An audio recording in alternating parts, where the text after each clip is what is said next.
Perhaps people have been celebrating bonfire night early. It's not until next week, folks, but I can promise a wet night tonight. Mr. Dursley sat frozen in his armchair, shooting stars all over Britain. Owls flying by daylight, mysterious people in cloaks all over the place, and a whisper about the Potters. Mrs. Dursley came into the living room carrying 2 cups of tea. It was no good. He'd have to say something to her. He cleared his throat nervously. Petunia? Dear, you haven't heard from your sister lately, have you? As he had expected, Mrs. Dursley looked shocked and angry. After all, they normally pretended she didn't have a sister. No, she said sharply. Why? Funny stuff on the news, Mr. Dursley mumbled. Owls, shooting stars, and there were a lot of funny-looking people in the town today. So, snapped Mrs. Dursley. Well, I just thought maybe it was something to do with, her lot. Mrs. Dursley sipped her tea through pursed lips. Mr. Dursley wondered whether he dared tell her he'd heard the name Potter. He decided he didn't dare. Instead, he said as casually as he could, their son, he'd be about Dudley's age now, wouldn't he? I suppose so, said Mrs. Dursley stiffly. What's his name again? Howard, isn't it?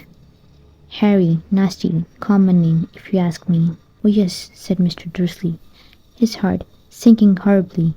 Yes, I quite agree.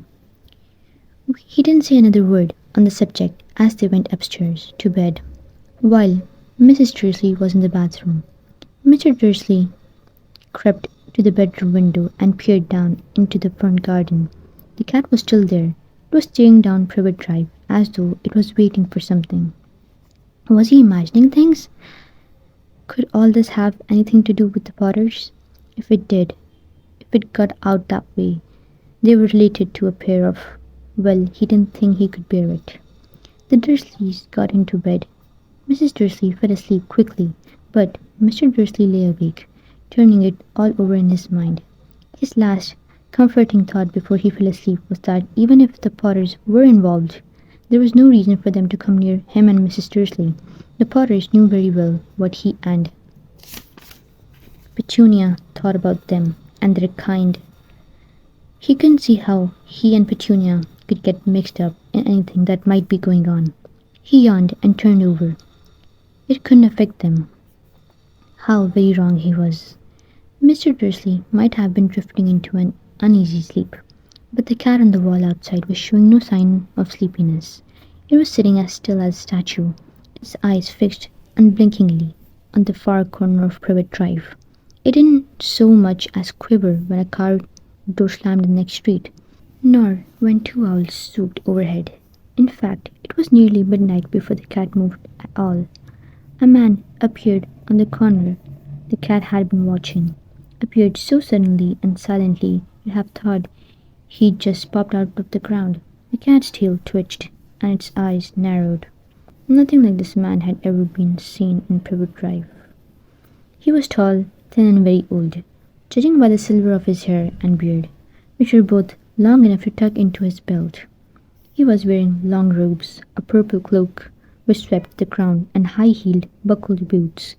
His blue eyes were light, bright and sparkling behind half-moon spectacles, and his nose was very long and crooked, as though it had been broken at least twice.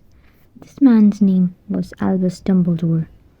Albus Dumbledore didn't seem to realize that he had just arrived in a street where everything from his name to his boots was unwelcome.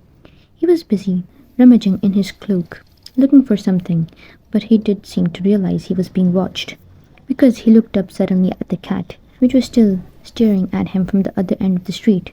For some reason, the sight of the cat seemed to amuse him. He chuckled and muttered, "I should have known." He had found what he was looking for in his inside pocket. It seemed to be a silver cigarette lighter. He flicked it open, held it up in the air and clicked it. The nearest street lamp went out with a little pop. He clicked it again. The next lamp flickered into darkness. 12 times he clicked the put-outer, until the only lights left in the whole street were 2 tiny pinpricks in the distance. which were the eyes of the cat watching him. If anyone looked out of their window now, even beady-eyed Mrs. Dursley, they wouldn't be able to see anything that was happening down on the pavement. Dumbledore slipped the outer back inside his cloak and set off down the street towards number 4, where he sat down on the wall next to the cat. He didn't look at it, but after a moment he spoke to it. "Fancy seeing you here, Professor McGonagall." He turned to smile at the tabby, but it had gone. Instead, he was smiling at a rather severe-looking woman who was wearing square glasses exactly the shape of the markings the cat had around its eyes. She, too, was wearing a cloak, an emerald one. Her black hair was drawn into a tight bun. She looked distinctly ruffled. "How did you know it was me?" she asked. "My dear Professor, I've never seen a cat sit so stiffly." "You'd be stiff if you'd been sitting on a brick wall all day," said Professor McGonagall. "All day, when you could have been celebrating. I must have passed a dozen feasts and parties on my way here." Professor McGonagall sniffed angrily. "Oh yes, everyone's celebrating, all right," she said impatiently. "You'd think they'd be a bit more careful, but no, even the Muggles have noticed something's going on. It was on their news." She jerked her head back at the Dursleys' dark living room window. "I heard it. Flocks of owls, shooting stars. Well, they're not completely stupid. They were bound to notice something. Shooting stars down in Kent? I'll bet that was Daedalus Diggle. He never had much sense." "You can't blame them," said Dumbledore gently. "We've had precious little to celebrate for 11 years. "I know that," said Professor McGonagall irritably, "but that's no reason to lose our heads. People are being downright careless out in the streets in broad daylight, not even dressed in Muggle clothes, swapping rumours." She threw a sharp sideways glance at Dumbledore here, as though hoping he was going to tell her something, but he didn't, so she went on. "A fine thing it would be if, on the very day you-know-who seems to have disappeared at last, the Muggles found out about us all." "I suppose he really has gone, Dumbledore?" "It certainly seems so," said Dumbledore. "We have much to be thankful for. Would you care for a sherbet lemon?" "A what?" "A sherbet lemon. They're kind of a Muggle sweet I'm rather fond of." "No, thank you," said Professor McGonagall coldly, as though she didn't think this was the moment for sherbet lemons. "As I say, even if you-know-who has gone, my dear Professor, surely a sensible person like yourself can call him by his name. All this you-know-who nonsense. For 11 years I have been trying to persuade people to call him by his proper name, Voldemort."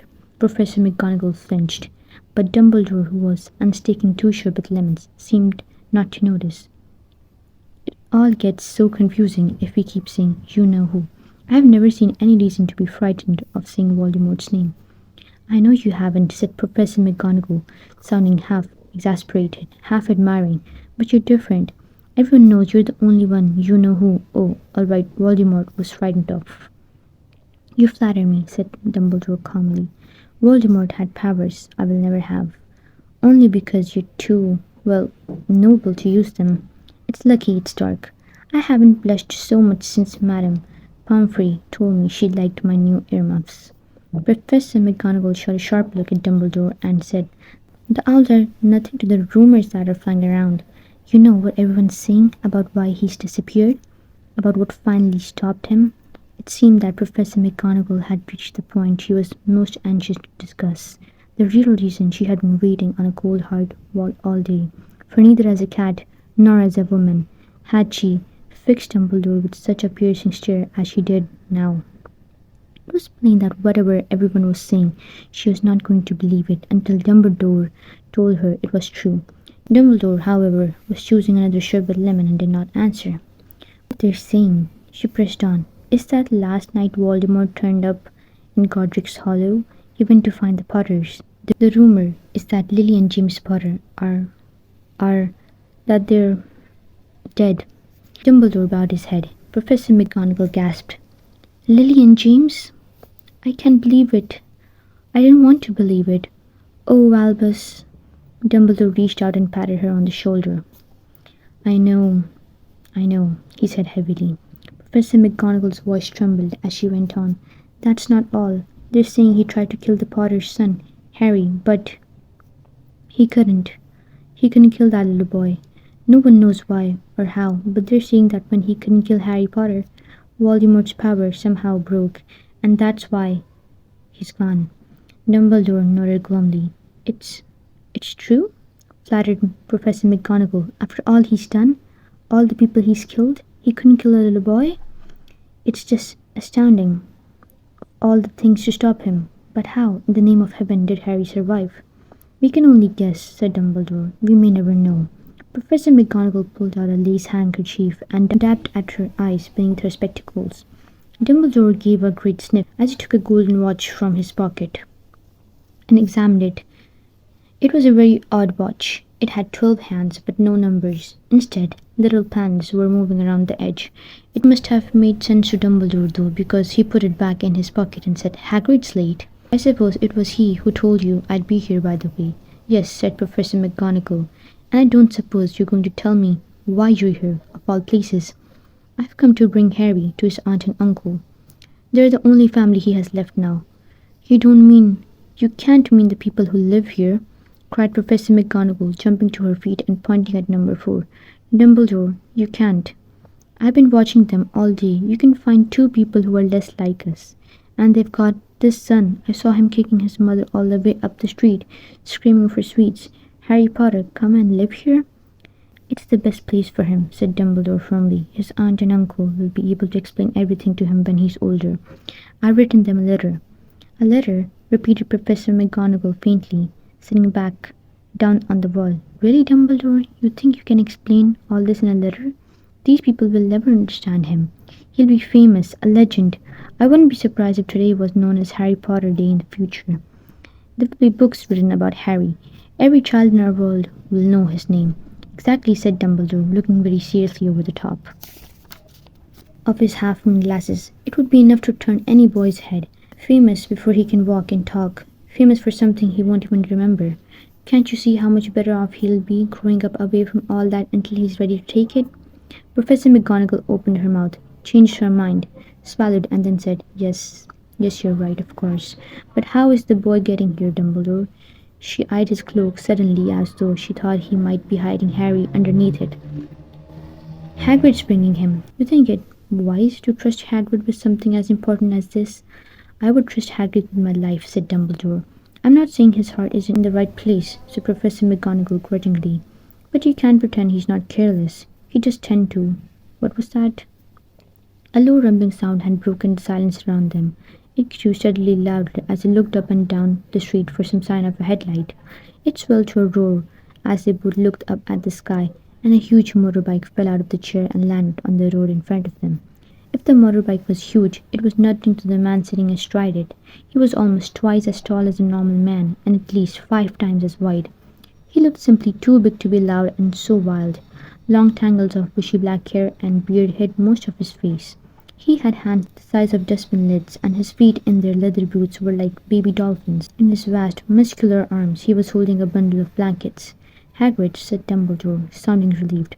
At last. And where did you get that motorbike? Borrowed it, Professor Dumbledore, sir, said the giant, climbing carefully off the motorbike as he spoke. Young Sirius Black lent it me. I've got him, sir. No problems, were there? No, sir. House was almost destroyed, but I got him out all right before the muggles started swarming around. He was asleep as he was flying over Bristol. Dumbledore and Professor McGonagall bent forward over the bundle of blankets. Inside, just visible, was a baby boy, fast asleep. Under a tuft of jet-black hair over his forehead, they could see a curiously shaped cut, like a bolt of lightning. Is that where? Whispered Professor McGonagall. Yes, said Dumbledore. He'll have that scar forever. Couldn't you do something about it, Dumbledore? Even if I could, I wouldn't. Scars can come in useful. I have one myself above my left knee, which is a perfect map of the London Underground. Well, give him here, Hagrid. We'd better get this over with. Dumbledore took Harry in his arms and turned towards the Dursleys' house. Could I say goodbye to him, sir? Asked Hagrid. He bent his great shaggy head over Harry and gave him what must have been a very scratchy, whiskery kiss. Then suddenly Hagrid let out a howl like a wounded dog. Shh! Yes, Professor McGonagall, you'll wake the muggles. Sorry, sobbed Hagrid, taking out a large spotted handkerchief and burying his face in it. But can't stand it. Lily and James dead, and poor little Harry off to living with muggles. Yes, yes, it's all very sad, but get a grip on yourself, Hagrid, or we'll be found, Professor McGonagall whispered, patting Hagrid gingerly on the arm as Dumbledore stepped over the low garden wall and walked to the front door. He laid Harry gently on the doorstep, took a letter out of his cloak, tucked it inside Harry's blanket, and then came back to the other two. For a full minute the three of them stood and looked at the little bundle. Hagrid's shoulders shook. Professor McGonagall blinked furiously, and the twinkling light that usually shone from Dumbledore's eyes seemed to have gone out. "Well," said Dumbledore finally, "that's that. We've no business staying here. We may as well go and join the celebrations." "Yeah," said Hagrid in a very muffled voice. "I'd best get this bike away. Good night, Professor McGonagall. Professor Dumbledore, sir." Wiping his streaming eyes on his jacket sleeve, Hagrid swung himself on the motorbike and kicked the engine into life. With a roar it rose into the air and off into the night. "I shall see you soon, I expect, Professor McGonagall," said Dumbledore, nodding to her. Professor McGonagall blew her nose in reply. Dumbledore turned and walked back down the street. On the corner he stopped and took out the silver put-outer. He clicked it once and 12 bulbs of lights went back to their street lamps so that River Drive glowed suddenly orange and he could make out a tabby cat slinking around the corner at the other end of the street. You could just see the bundle of blankets on the step of number 4. "Good luck, Harry," he murmured. He turned on his heel and with a swish of his cloak he was gone. A breeze ruffled the neat hedges of Privet Drive, which lay silent and tidy under the inky sky, the very last place you would expect astonishing things to happen. Harry Potter rolled over inside his blankets without waking up. One small hand closed on the letter beside him, and he slept on, not knowing he was special, not knowing he was famous, not knowing he would be woken in a few hours' time by Mrs. Dursley's scream as she opened the front door to put out the milk bottles, nor that he would spend the next few weeks being prodded and pinched by his cousin Dudley. He couldn't know that at this very moment people meeting in secret all over the country were holding up their glasses and saying in hushed voices to Harry Potter, the boy who lived. So that was it for today. Bye.